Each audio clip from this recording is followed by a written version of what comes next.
Magandang gabi mga masters, bali ngayon po ay 4 na videos po ma-upload ko po sa aking YouTube channel. Tama nga mga masters, 4 na videos nga po ang ma-upload ko po.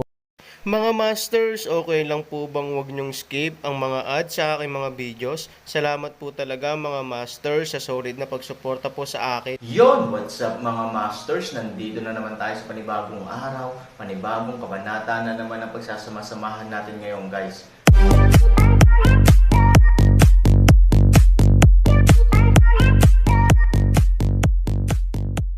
Bali mga masters, kung bago ka pa lang po sa aking YouTube channel, please click the subscribe button, lalong-lalo na po yung notification bell guys, para maging connected pa rin tayo sa isa't isa at maging updated kayo sa mga susunod ko pang video.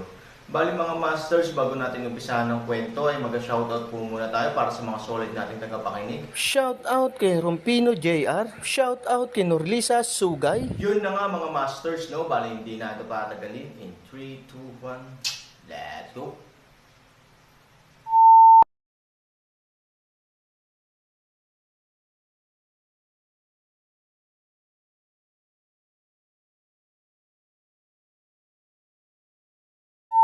Kabanata 2816 hanggang 2820.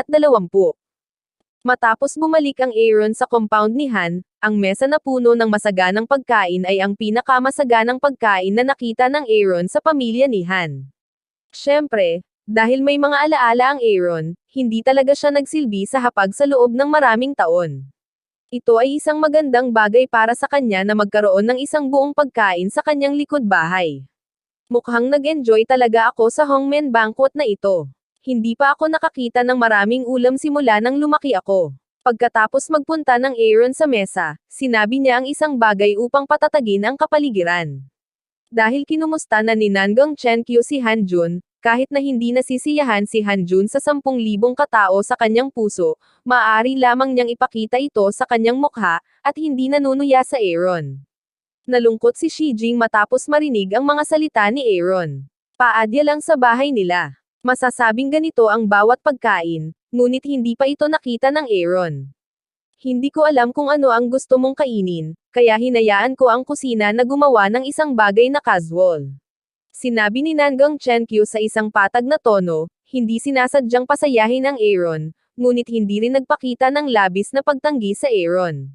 Pagkatapos ng lahat, ang maingat na inihanda na pagkain ngayon ay dapat kainin ng Aaron, upang may segawa ni Nangang Chenkyu ang kanyang susunod na plano.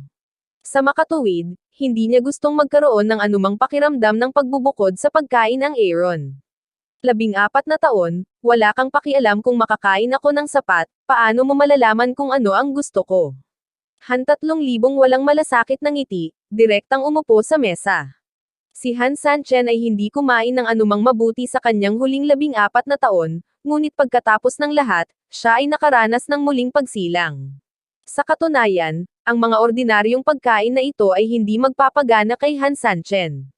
Ngunit ang kanyang pagganap ay ganap na iba sa kung ano talaga ang iniisip niya. Ang Aaron ay parang isang tramp na matagal nang nagugutom. Hinamak ni Hanjun na ngumiti. Sawa na siya sa mga pagkain na ito, pero napakasarap ng Aaron. Nakangiti ang mukha ni Nangang Chenkyu at masaya siya mula sa kaibuturan ng kanyang puso. Kung mas maraming Aaron ang kumakain, mas makakamit niya ang kanyang layunin. Kabilang sa mga pagkain na ito, ang mga nasa harap ng Aaron ay espesyal na pinatibay.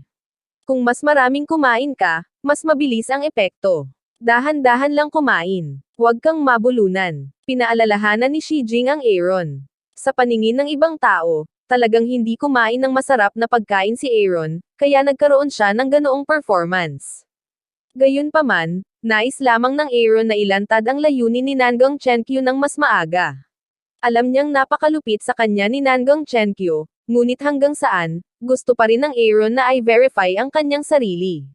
At maya-maya, nakita ni Aaron ang isang bagay na mali sa pagkain, isang pakiramdam ng antok ay biglang tumama, malinaw naman ang dahilan kung bakit ang pagkain ay nadroga. Ngunit ngayon ang Aaron ay hindi isang ordinaryong tao. Mayroon siyang banal na kaharian sa mundo ng Xuanyuan, ngunit hindi siya matutulala sa ilang gamot na Mongolian. Gayunpaman, upang hayaang ipakita ni Nangang Chenkyu ang buntot ng fox, kailangang makipagtulungan ng Aaron sa mga gamot na ito para mahimatay siya. Biglang naging maluwag ang mga mata ni Aaron, at naging mas mabagal ang kanyang pagkilos sa pagkain. Alam ni Nangong Chenkyu na ito na ang simula ng pagiging epektibo, kaya ibinaba niya ang mga pinggan at chopstick, at hindi na kailangang makipagtulungan sa pag-arte. Hindi nagtagal, nakalapag ang Aaron sa mesa. Sa harap ng kakaibang hindi pangkaraniwang bagay na ito, ipinakita ni na Shi Jing at Han Cheng ang isang palaisipang ekspresyon. 3,000, 3,000, ano bang problema mo? Niyugyug ni Shi Jing ang balikat ni Aaron, na nagpapakita ng pag-aalala. Huwag kang mag-alala, hindi ka pwedeng mamatay, hayaan mo lang. Siyang himatayan. Biglang sabi ni Nangong Chenkyu. Ma, anong ginawa mo sa kanya? Tanong ni Shi Jing kay Nangong Chenkyu.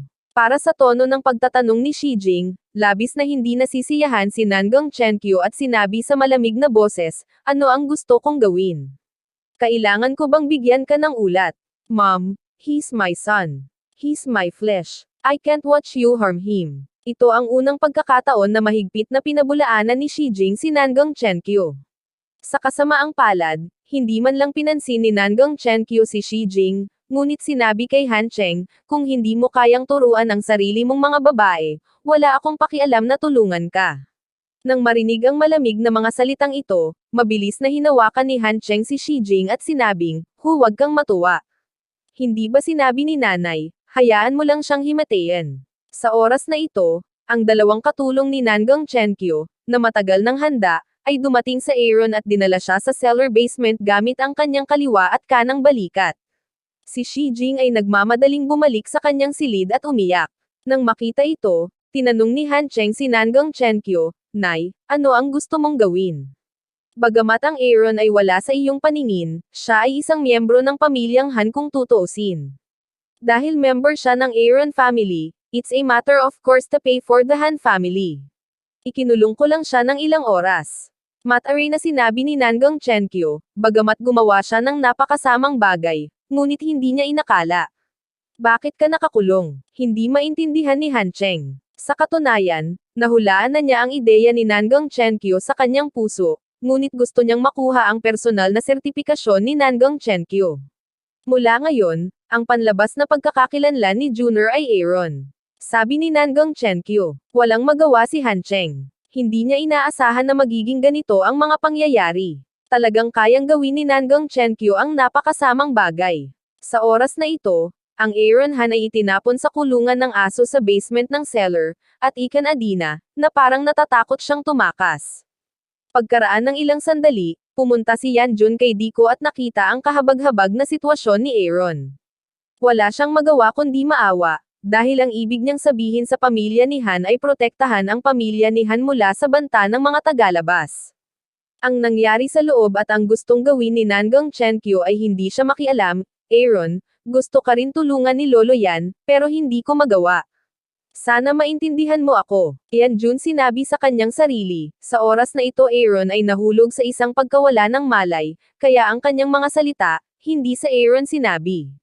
Ngunit hayaan Yan Jun ay hindi inaasahan ay, Aaron sa dog cage, biglang umupo, hindi man lang ako nakoma, gusto ni Nangong Chenkyu na palitan ako ni Han Jun, tanong ni Aaron. Yan Jun is a coagulation, surprised said, 3,000, you. Hindi ka nawalan ng malay. Konting gamot lang sa pawis. Paano ito gagana para sa akin? Naiinis na sabi ni Aaron, alauna. Alam ni Yan Jun kung gaano karami ang nasusukat ni Nangong Chenkyu. Siguradong hindi kaunti. Kahit matanda ay matutulala, hindi pa banggitin ng Aaron, pagsisisihan niya ito, dahil kaya ni Han Jun, "He replaced me at all." Panipi. Sa pamilya ni Aaron, kilalang kilala ni Yan Jun ang Aaron, at siya ang pinakamahusay sa Aaron. Ngunit ngayon, biglang may kakaibang pakiramdam si Yan Jun kay Aaron. Sa tingin niya ay kilala niya ang Aaron. Hindi niya alam kung kailan nagbago na siya, pero natatakot siya. Maging si Yan Jun mismo ay hindi maiwasang magkaroon ng ganitong pakiramdam.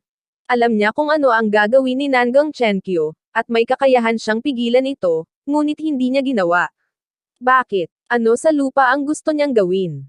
Hindi ka talaga mapapalitan ni Han Jun, pero ang dalawang tingin mo ay lubos na nakakalito sa mga tagalabas, sabi ni Yan Jun.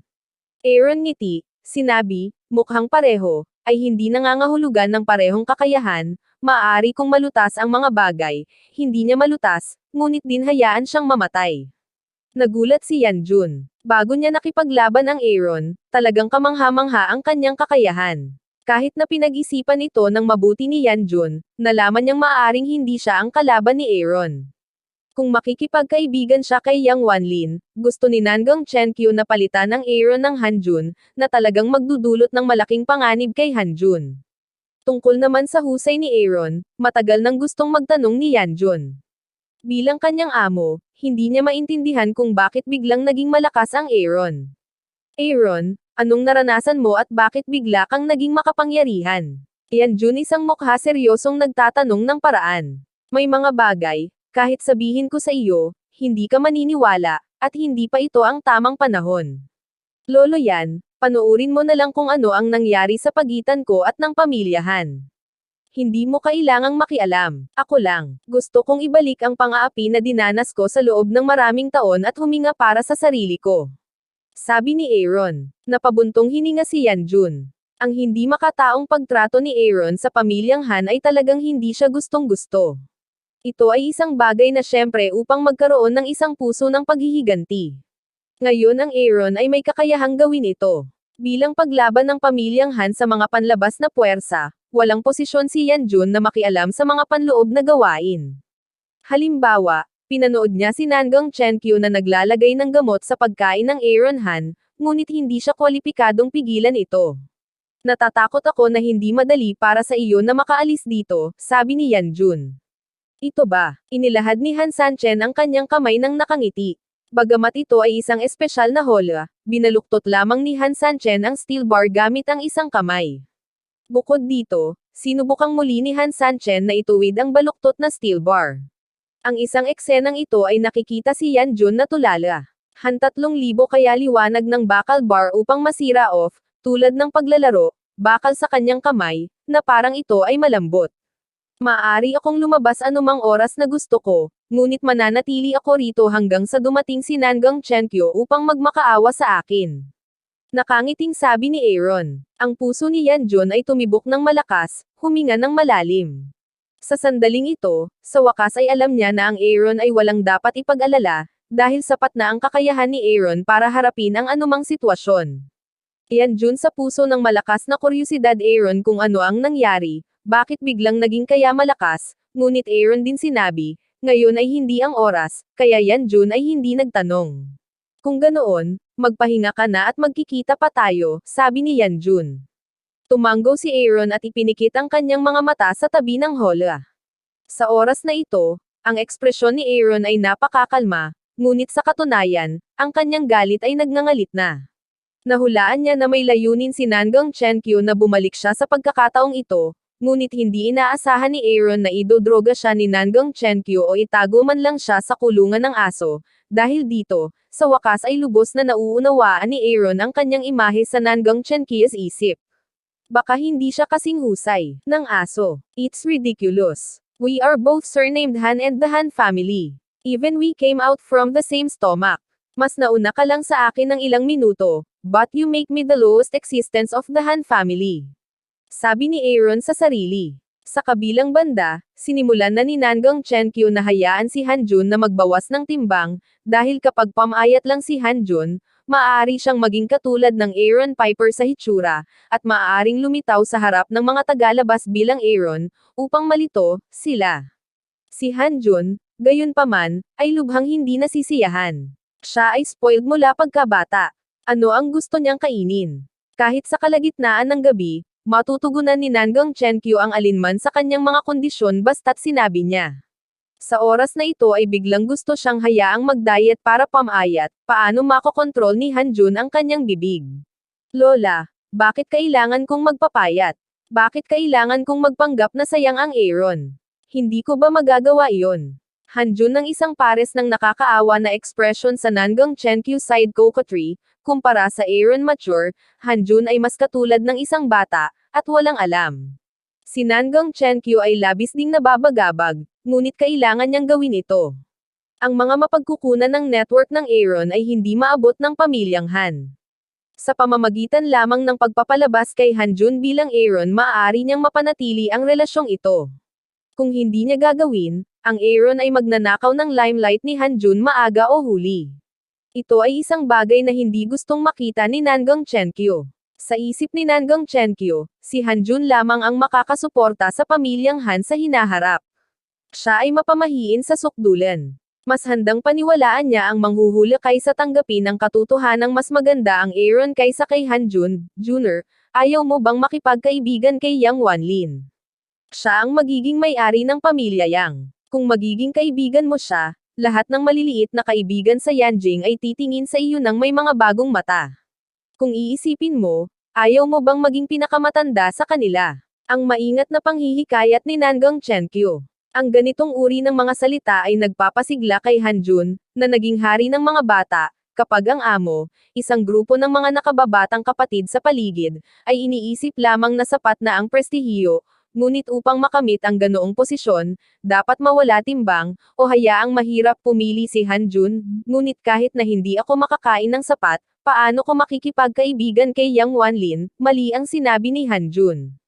Hinawakan ni Nangang Chenkyo ang ulo ni Hanjun at sinabing, basta matagumpay kang pamayat, kung may gusto ka, ibibigay ito sa iyo ni Lola. Ayaw mo ba ng sports car? Binili ito ni Lola para sa iyo sa oras na ito. Hanjuns nagsimulang lumingon ang mga mata, at halatang masama ang loob niya. Lola, okay lang ba ang lahat? Tanong ni Hanjun. Syempre, kapag niloko ka ni Lola, basta hindi buwan at bituin sa langit, kaya ni Lola. Tulungan mo itong gawin, sabi ni Hanjun, tapos. Matagal na nag-alinlangan si Hanjun at sinabing, gusto ko ng manugang, okay. Yun na nga mga masters, no? Bali panibagong kabanata na naman yung natapos natin ngayong gabi. Muli, maraming salamat po talaga sa walang sawang suporta po sa aking YouTube channel na talagang inaabangan nyo po ang bawat upload ko po. Bali mga masters, magkita-kita ulit po tayo bukas ng gabi at ngayon po ay magpapaalam po muna tayo.